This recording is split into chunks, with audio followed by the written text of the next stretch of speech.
Quand on réfère à la citoyenneté, on l'associe habituellement avec le fait de s'impliquer dans la vie politique d'une société. Pourtant, être citoyen, c'est aussi, voire surtout, être habitant d'un espace, d'un territoire avec des caractéristiques géographiques qui lui sont propres. À Montréal, ville dont l'insularité devrait rendre l'accès au fleuve relativement facile, rares sont ceux qui ont les moyens, qu'ils soient techniques, matériels ou financiers, d'explorer le fleuve Saint-Laurent. C'est pour remédier à cette situation et permettre aux enfants de tous les milieux de s'initier à la vie maritime qu'a été créé l'organisme Jeunes Marins Urbains. Pour nous en parler aujourd'hui, nous recevons Yves Plante, président fondateur de l'organisme. Bonjour, Monsieur Plante. Merci beaucoup d'avoir accepté l'invitation. Bonjour, avec plaisir. Pour commencer l'entrevue, c'est possible de nous dire quelques mots sur le contexte de fondation de l'organisme Jeunes Marins Urbains? Il y a différentes sources, mais je dirais, j'ai toujours travaillé dans le milieu de la voile, ça fait 40 ans que je travaille dans le milieu de la voile, mais l'élément déclencheur a été la construction d'un bateau avec ma fille. Okay. L'été de ses 14-15 ans, et c'était pas du tout, il n'y avait pas de jeunes marins urbains dans l'air à ce moment-là, c'était vraiment construire un bateau en kit que quelqu'un au Québec a dessiné, puis ça, c'est un bateau en kit. Je ne disais pas être le seul à avoir le fantasme de construire un bateau et d'aller naviguer avec. Et alors, je dis, on va faire ça simple, petit bateau, 25 pieds, pas habitable, facile à manœuvrer. Bref, j'ai construit le bateau avec ma fille et c'était vraiment une aventure que je n'avais pas soupçonnée. Tu sais, moi, je voyais les aspects techniques et tout. Puis le fait que ce soit avec ma fille, c'était vraiment un autre type d'aventure aussi, comme plusieurs aventures. L'aspect pédagogique aussi. Bien, technique et humaine, comme aventure, les deux en parallèle. Puis à la fin, quand le bateau est construit, je me dis, oh, attends une minute, je veux refaire ça, moi. Est-ce que c'est aussi agréable avec d'autres personnes qui n'ont pas la même relation père-fille? Puis là, bon, c'était pas du tout le plan, fait que c'était un petit peu long avant de faire un deuxième essai. Il est arrivé un paquet de circonstances. Et on a fait un deuxième essai avec un bateau, mais en toile. Plus facile, moins cher. Vu que c'est moi qui finançais le truc, on baissait les attentes. Et là, ce truc était facile à faire, facile à payer et éventuellement facile à naviguer. Fait que je dis, oh, on a une bonne piste. Et pendant qu'on a fait ce prototype-là, avec principalement des enfants de 10 ans, et quelques-uns de leurs parents, ça, dans genre 2 jours par semaine. Et le soir, j'invitais, genre appel à tous sur Facebook, participer à construction expérimentale de voile aviron ultra-léger, blablabla. Les gens s'inscrivent et on construit un prototype. Et avec les gens, le soir, je dis, oh, ça vous tente-tu de pousser l'aventure plus loin? Et tout le monde a dit oui. En parallèle, quelqu'un à la Ville de Montréal dit, hey, on a beaucoup de freins, c'est un bon bois pour la construction navale. Je dis, oh. Normalement, je répondrais non, mais le type de bateau qu'on construit, c'est le bois parfait. Alors, les astres étaient bien alignés, c'est parti comme ça. Puis ça, c'était en quelle année, à peu près? Le Jeunes Marins Urbains a été incorporé en 2015. D'accord. L'aventure de construction dont je parle, pré-Jeunes Marins Urbains, c'est début 2015. Okay. C'est hiver 14-15. OK. Donc, ça fait à peu près 5 à 6 ans que c'est en place. C'est ça. Et à la base, est-ce que c'était seulement de la construction navale ou il y avait aussi le volet de navigation qui était déjà à la base impliqué là-dedans? Oui, parce que, bon, construire un bateau, c'est... Oui, c'était vraiment avec. Construction et navigation. Okay. Ouais. J'aime construire, mais je suis d'abord un navigateur. Et quels défis se sont posés, parce qu'il y a dû en avoir dans la mise en place d'un organisme comme Jeunes Marins Urbains, que ce soit d'un point de vue technique ou humain ou financier, je suppose que ça doit quand même pas être évident de partir de rien puis d'arriver avec un organisme comme celui-là. Non, parce que naviguer les bateaux, c'est une chose, les construire, c'est vraiment un autre. Et avec le frein que la Ville de Montréal nous donnait, le bateau que j'avais construit, le seul, était en contreplaqué. Alors ça, c'était pas du tout la même chose. La forme du bateau était différente. Alors on chauffait les pièces de bois à la vapeur, on les pliait sur des gabaris en contreplaqué et moi, j'avais pas fait ça. Alors on apprenait au fur et à mesure. Là, nos attentes étaient assez basses. Je dis, on va en construire un dans l'été, puis bon, ça va être correct. On va essayer d'en faire un. Et même chose que la période pré-Jeunes Marins, on lance un appel à tous sur Facebook, ça répond. On s'installe comme endroit, on est installé au village au pied du courant. Oui. Et on a un conteneur atelier qu'un commanditaire nous donne, nous fabrique sur mesure. Wow. Parce qu'il aime l'idée qu'une gang de tripes de voile construise un voilier pour initier des jeunes. Ça lui plaît, il fournit le conteneur au complet. Il fabrique tout. On l'installe. Le village du courant, avec la pépinière, eux fournissent le lieu. On prend le conteneur, on le met là, et là, on lance la fameuse appel à tous sur Facebook. Les gens répondent. À la fin de l'été, il y a un bateau de construit. Environ 37 personnes la première année, pour le premier bateau, qui ont participé activement. Ces gens-là venaient de 7 pays différents, originaires de 7 pays différents. Ça nous a beaucoup allumé. Des gens qui, normalement, ne se seraient pas nécessairement rencontrés dans leur activité quotidienne. Pas du tout. Alors, tu sais, l'idée vague, floue de construire un bateau avec n'importe qui a envie, là, l'idée se précisait. Prenait des directions plus précises. Au lieu d'être large, là, ça précisait. On s'est dit, oh, intéressant. Moi, je trouve ça intéressant, mais on se demandait pourquoi. Pourquoi? Pourquoi tous ces gens-là, si différents, en âge, en background complètement différent, qu'est-ce qui fait qu'on converge vers la construction d'un bateau? On n'est même pas sûr que ça va se finir. Fait que là, tu poses la question à un, à une, etc. Puis c'était assez intéressant parce que les réponses étaient très variées, mais il y avait comme point commun l'envie de faire un truc qu'ils n'avaient pas fait, aller en dehors de leur zone habituelle, apprendre des trucs, puis est-ce que je peux, parce que je ne connais rien là-dedans. Le sous-texte, c'était tous les autres connaissent, moi je suis seul à rien connaître là-dedans. Et tout le monde avait cette impression-là. Exact. Très tôt, ils se découvraient que non, je ne suis pas le seul à rien connaître. En fait, il y a 1-2 personnes qui connaissent, les chefs de chantier. Tous les autres connaissent absolument rien, comme moi. Ah, déjà, ça les rassurait. Sur leur participation, ça ne les rassurait pas sur la construction du bateau. Mais quand le premier bateau a été mis à l'eau, là, les gens se sont mis à y croire un peu plus. Même les participants qui jouaient le jeu, puis qui croyaient moyen. Ont vu le résultat, qui était concluant. Oui. Puis là, tu te dis, hey, on a vraiment fait un bateau. Il flotte, on est dedans, puis on navigue avec. C'est complètement fou. Puis il y a des gens qui n'étaient vraiment pas manuels là-dedans. À la blague, je disais, il y a des gens qui n'ont jamais planté un clou ou vissé une vis, puis ils ont construit un bateau. Ça, c'était très chouette comme idée.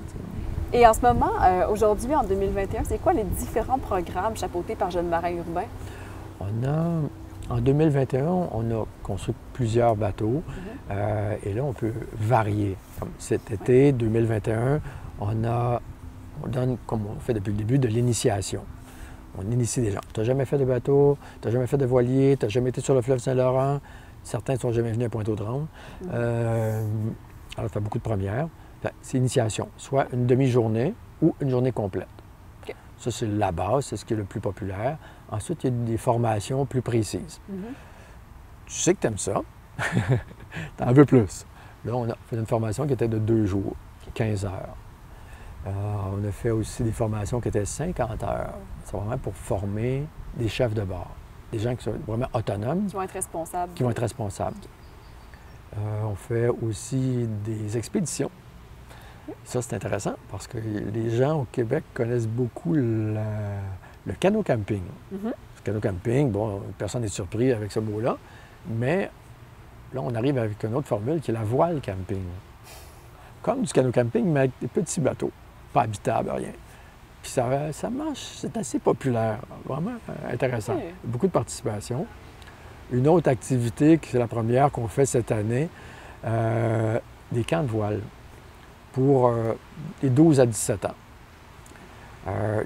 Actuellement, on est en train de terminer la première semaine des 12-14 et on est plutôt contents, très, très contents. C'est une première, on part avec une belle théorie comme d'habitude et le résultat est assez intéressant. Oui, les jeunes ont l'air d'avoir aimé ça. Oui, embarqué. Et le degré d'autonomie est assez intéressant. Pour un jeune qui a un enfant de 12 ans, qui n'a jamais embarqué, souvent il n'a jamais embarqué dans aucune sorte de bateau. Là, ils sont sur un bateau, à voile et aviron, pas de moteur. Alors, ils font des pirouettes, pas des pirouettes, mais des prouesses qu'ils ne réalisent pas. Ça, c'est intéressant. C'est le fun. Il y a aussi, je pense, la construction de maquettes pour les plus jeunes. Oui. On construit la version modèle réduit de c'est un notre... peu comme on voit là, ici. Oui, exact. Avec une magnifique coque en duct tape. Tu peux voir. Toutes les pièces sont découpées comme une petite découpe laser et assemblées en... S'il y a beaucoup d'enfants, 2 heures. S'il n'y a pas beaucoup d'enfants, 1 heure. Oh! Puis ça flotte. Ouais. Ça flotte pour vrai. Les enfants peuvent le mettre dans le bain, à la piscine ou au lac, au chalet. Et ça, c'est le moment crucial. Oui, s'il flotte. S'il flotte, il flotte, je suis capitaine. Let's go. Job done. C'est très efficace. C'est ce que moi j'appelle semer un petit grain de bateau. Puis on le voit, ça germe. Ça devient son bateau. C'est lui qui l'a construit, lui et elle, parce que toutes sortes d'enfants. Et il garde, met sur son bureau. En tout cas, bref, ça traîne dans la chambre si le chien ne le mange pas. Et ça fait le boulot. Ça rappelle, tout ton imaginaire se greffe alentour de ça. Puis il y a la fois le savoir-faire dont Jeanne a été capable. Oui. Et sympathique. Un peu que ça pique pas. Oui. Ils font quelque chose avec leurs mains. C'est la phrase que j'ai entendue le plus. On a fait peut-être 500 maquettes depuis 2017. Puis la phrase que j'ai entendue le plus souvent, on fait « Hein, c'était génial, on a beaucoup aimé ça. On fait jamais rien ensemble. » Ensemble. Ensemble avec les parents ou avec les... Adultes, enfants. C'est ça, parce que les enfants viennent avec leurs parents pour faire la maquette. Exact.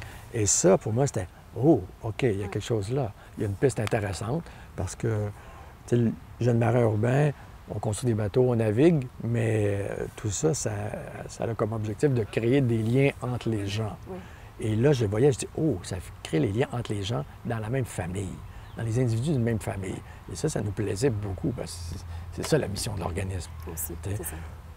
Autant la navigation que les plus gros bateaux, la construction, c'est de créer des liens entre machin truc et machin chouette. Et ça marche assez bien, c'est assez efficace. Puis un programme que j'aimerais aborder, je pense que ça fait partie du camp de Voile Aviron, mais c'est aussi justement dans cette perspective de créer des liens. Le programme Redonne ton fleuve au suivant. Oui. Après, le camp avec les 12-14 ou les 15-17, c'est 5 jours et demi. Parce que la demi, chacun des participants invite 4 personnes de son choix. Alors, ça peut être ton père, ta mère, tes amis, peu importe, un mélange de tout ça. Tu invites, et là, c'est toi le capitaine. C'est toi la capitaine. C'est toi qui mets la casquette de capitaine et qui va montrer comment faire ton nœud en 8, hisser les voiles, barrer le bateau.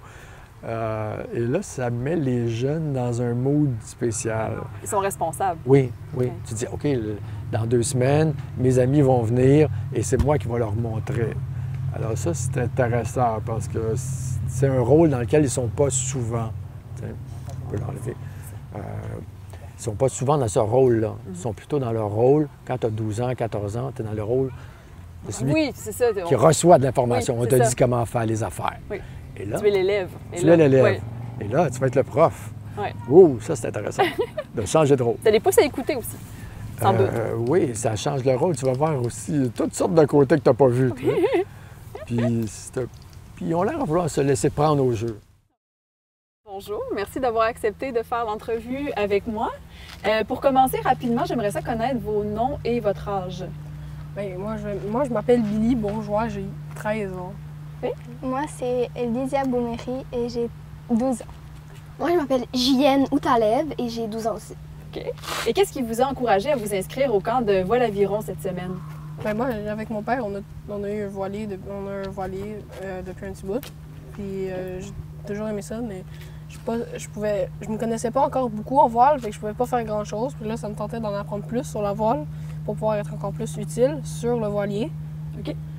Puis là, un de nos voisins de coop nous a dit qu'il y avait un camp de voile. Là, on s'était dit, ah ben c'est cool, là, fait qu'on est venu. Puis c'est vraiment le fun.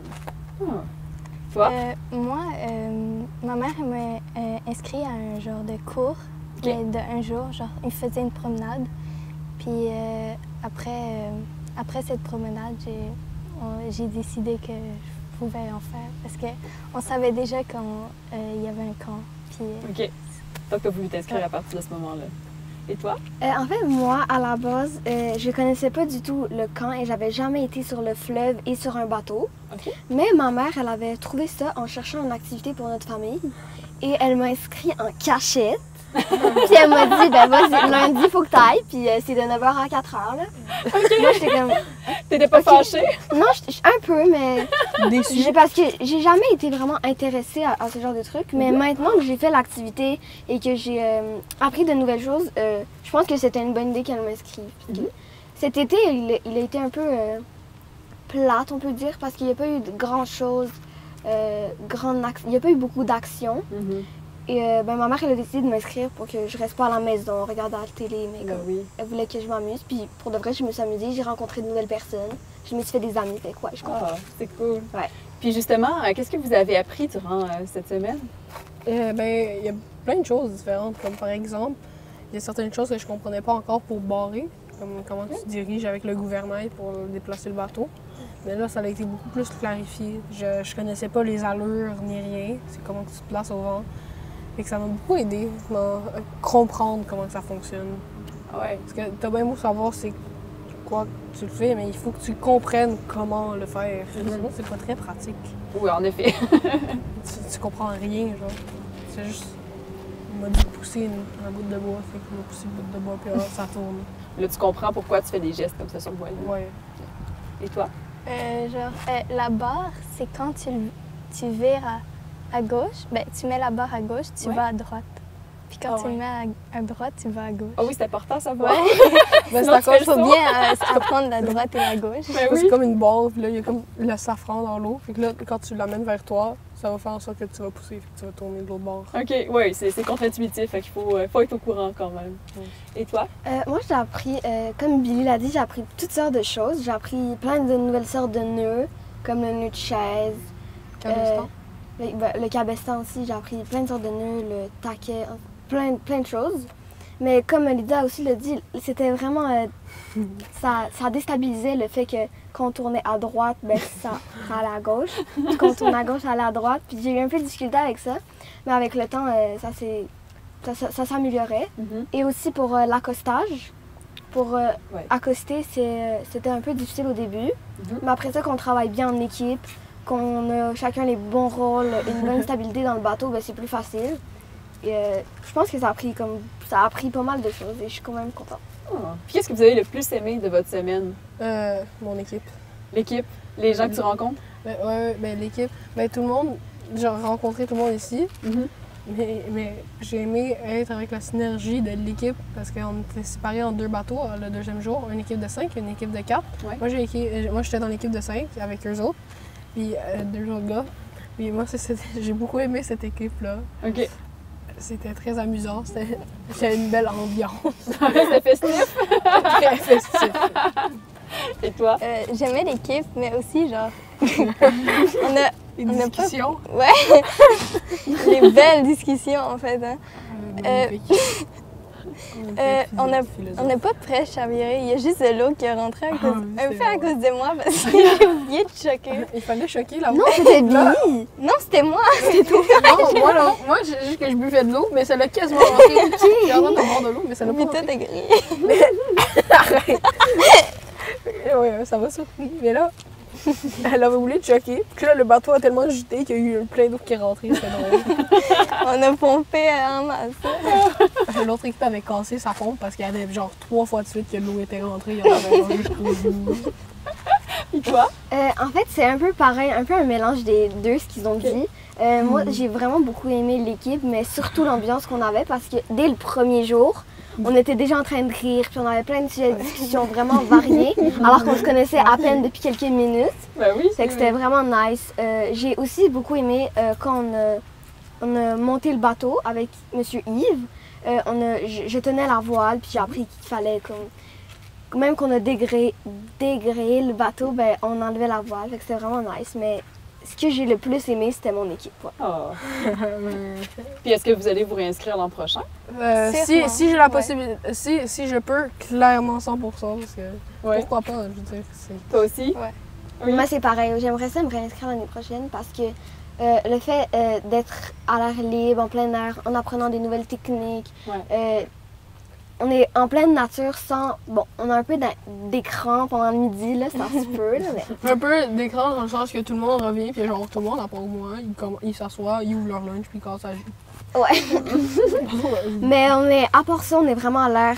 Genre, on est dans la nature, on apprend de nouvelles choses. On est allé à la plage de l'Est, puis c'était vraiment cool. Ouais, c'est vrai. Ce qui ne doit pas être évident quand on habite à Montréal. Ouais, La nature, moi c'est pas j'habite toujours à Pointe-aux-Trembles. OK. C'est plus un quartier, c'est la ville, il n'y a rien d'extraordinaire, sauf les magasins. Ouais. Fait que le fait que ce soit de la nature, c'est vraiment agréable, ça fait du bien. Puis je suppose qu'un organisme comme celui-là fonctionne beaucoup avec des bénévoles. Principalement. Oui, excusez-moi. Je veux dire, il y en a combien à peu près? Je dirais depuis l'été dernier, au total, il y en a beaucoup, là, mais depuis l'été dernier, c'était principalement de la construction. Là, on vient de recommencer à naviguer cet été. Mais de l'été passé à cet été, il y a à peu près 200 personnes qui ont participé, qui sont venues couper des petits bouts de bois, percer, poser des boulons. Puis je suppose que c'est pas nécessairement des gens avec de l'expérience en construction navale ou en, Pas du tout. ou en navigation. Pas du tout. On les compte sur, mettons, mes deux mains. Là, les gens qui avaient de l'expertise, plus ébénistes, mais la majorité, non. Puis au niveau des participants, qui participent aux activités proposées par Jeunes Marins Urbains? C'est quoi le profil des jeunes et de leurs familles qui vont venir? Beaucoup de familles cette année. Ouais. Beaucoup de familles, plus que les autres années. Et je dirais, le plus résumé je peux faire, les jeunes la semaine, les adultes la fin de semaine. C'est le plus résumé, le plus juste. OK. Je dis, les familles viennent plus la fin de semaine.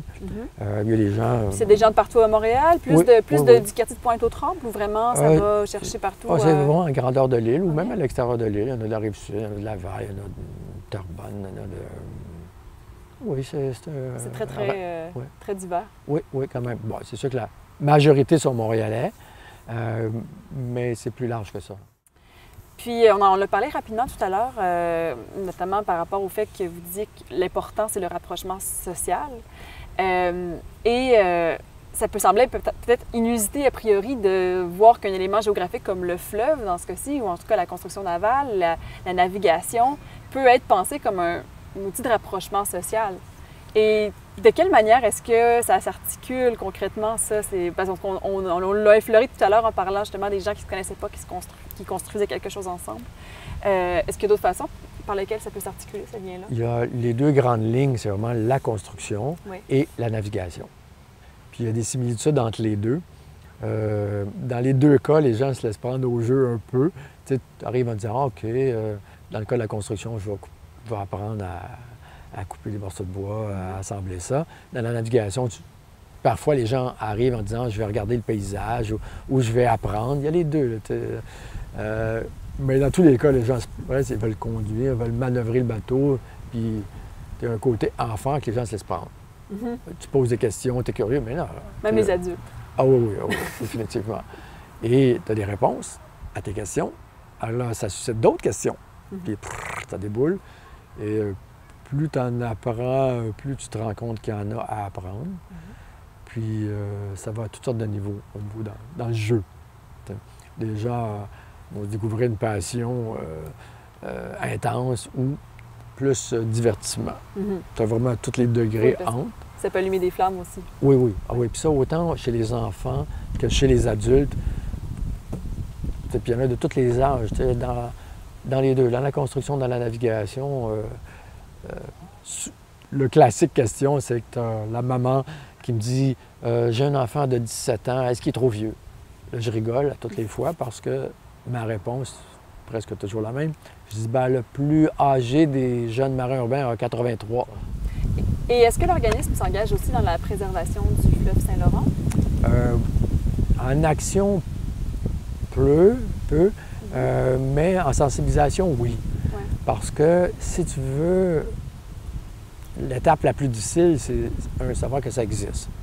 Tu le sais, là, mais c'est vague et lointain. Quand tu as navigué dessus, tu as été proche. Tu ne l'as pas vu en traversant le pont. Ou sur Google Maps. Là.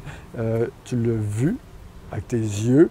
Tu étais dessus, tu t'es promené 1 heure, 2 heures, 3 heures, une journée. Et là, le fleuve existe. C'est l'étape la plus difficile, une fois.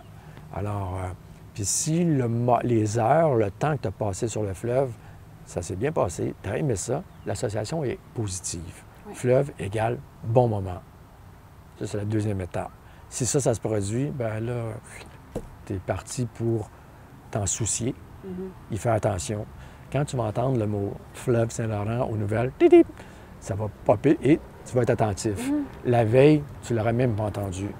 Quand tu vas lire ça dans le journal, tu vas lire ça sur Internet, là, ça existe. Ça crée un lien affectif Oui, entre ça crée un lien. Puis les individus qui vont... Exact. Puis je suppose aussi que quand ils sortent en bateau comme ça, ils doivent être confrontés à différentes formes de pollution aussi qui peuvent affecter le fleuve. Oui, de pollution de toutes sortes Ouais. aussi, parce que le fleuve est utilisé par toutes sortes de moyens. Tu as des riverains, tu as des gens sur l'eau, toutes sortes d'embarcations, Oui. toutes sortes d'individus. Alors, tu es confronté à l'état aux usagers qui l'utilisent et à l'état de ce fleuve-là. Tu peux voir des trucs qui te choquent, des trucs qui te plaisent. Tu réalises que, finalement, on ne le connaissait pas tant que ça et qu'on n'est pas très nombreux à le connaître. Oui. Je dis souvent que à Montréal, on est pas vraiment les insulaires les moins... que le sentiment d'insularité le moins grand. Les insulaires qui s'ignorent le plus au Oui. monde, je pense. T'sais. Et pourtant, c'est là. On n'a pas beaucoup d'accès. On pourrait en avoir plus. Et on pourrait aussi utiliser plus ce qu'on a. Oui. Ça sera déjà... Bon, avant d'en revendiquer des accès, commençons par utiliser ce qu'on a. Là, déjà, on est plus Les long. faire connaître aussi. Exact, Oui. exact. Et tout à l'heure, vous avez abordé l'utilisation du frêne dans la Oui. construction navale. Est-ce que c'est possible de nous dire quelques mots par rapport à ça? Juste pour celles et ceux qui ne sont pas au courant, peut-être que c'est sans doute la grille du frêne qui fait en sorte qu'il y a beaucoup d'arbres qui doivent être abattus pour éviter qu'il y ait la contamination. Est-ce que c'est ce bois-là que vous récupérez pour construire la construction navale? Oui, exactement ça. Le frêne, c'est souvent des gros troncs. Oui. Les arbres sont gros, sont hauts, sont longs. Et le bois est de très bonne qualité. Le bois, il n'est pas radioactif. Oui. L'insecte vit entre l'écorce et l'arbre, et le tronc, OK. et fait ses chemins, et ça coupe la nourriture à l'arbre. L'arbre, ne pouvant pas se nourrir, devient faible, il est attaqué par tous les autres parasites, prédateurs, et il finit par mourir. Et là, s'il est mort, il peut tomber dessus. Alors la ville le coupe, mais le bois est encore sain. Alors, la ville de Montréal et beaucoup de villes, c'est pas exclusif à Montréal, loin de là, plein de villes en Amérique ont des quantités astronomiques de bois, de frêne, qui est un bois de très bonne qualité. Donc, ils ne savent pas nécessairement quoi faire. Non. Et je dirais que concrètement, les villes sont pris, ils payent pour s'en débarrasser. T'sais. Alors, c'est un peu embêtant, parce que le coût du bois est quand même cher. Oui. Alors, tu as des villes qui ont du bois, ils ne savent pas quoi faire avec. Tu as plein d'organismes, Jeunes Marins et plein d'autres, qui cherchent du bois. Alors, faire le mariage entre les deux, ça se fait de plus en plus, mais... Ça va demander davantage d'efforts. Oui, parce que il y a toujours eu des arbres récupérés par les villes, mais pas dans ces quantités-là. Alors, tout le monde est pris un peu de court. Le système, l'organisation n'est pas fait pour avoir ces quantités d'arbres-là et des arbres de bonne qualité. Alors, tout le monde a des bonnes intentions, mais avant de s'organiser, c'est long. Oui. C'est plus facile à dire qu'à faire. Et comment est-ce que vous aimeriez voir évoluer Jeunes Marins urbains au cours des prochaines années, voire des prochaines décennies? OK. On aimerait, oui, plein d'idées. Plein d'idées. Je dirais en toile de fond, on aimerait construire une flotte québécoise de voile aviron. Wow. Et ça, c'est une idée que déjà le gouvernement du Québec a, je dirais, achetée. Et depuis l'été dernier, financièrement, le gouvernement du Québec a embarqué dans cette idée-là.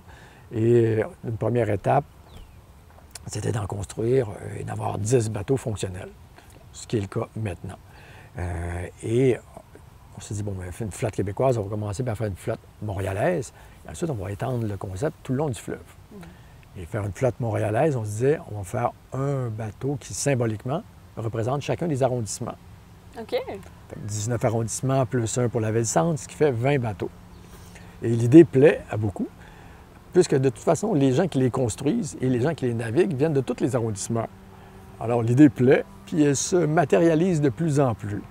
Ça fait que, bon, je ne peux pas dire de date, là, mais c'est là-dessus qu'on se dirige. Okay. Petit pas par petit pas. C'est très ambitieux. Oui, puis il y a plein de gens dans d'autres villes qui sont intéressées, depuis les débuts, en fait. Oui. C'est, Donc, le projet va peut-être faire des petits. il y a plein de demandes. Oui. Ça, il y en a plein. Parce que le frêne, toutes les villes en ont plein. Alors, puis ça fait une belle histoire. Tu as le bois qui pousse chez vous, qui sert à construire des bateaux par des gens de chez vous pour naviguer, initier des enfants, pas juste des enfants, mais des enfants de chez vous. Là, ça fait une belle histoire. C'est fabuleux, oui. Oui, il y a des flottes de bateaux, il y en existe partout dans le monde, mais il n'existe pas qui ont cette recette-là. Ça se fait pas. Les bateaux, c'est fait par des spécialistes, des artisans de métier, ce qui est parfait, là. Oui. Mais ça peut aussi être fait de façon plus simple, selon les objectifs. À Montréal, il n'y a pas de marée, c'est pas des conditions de navigation Très difficile. très difficiles. Oui. Alors, les bateaux sont faits en conséquence, puis ça fonctionne. C'est parfait. Ça fait la job. Bien, Yves Plante, merci beaucoup Merci à d'avoir toi, merci pris à- du temps aujourd'hui pour nous parler. Puis, on se retrouve très bientôt pour une autre capsule de perspective citoyenne.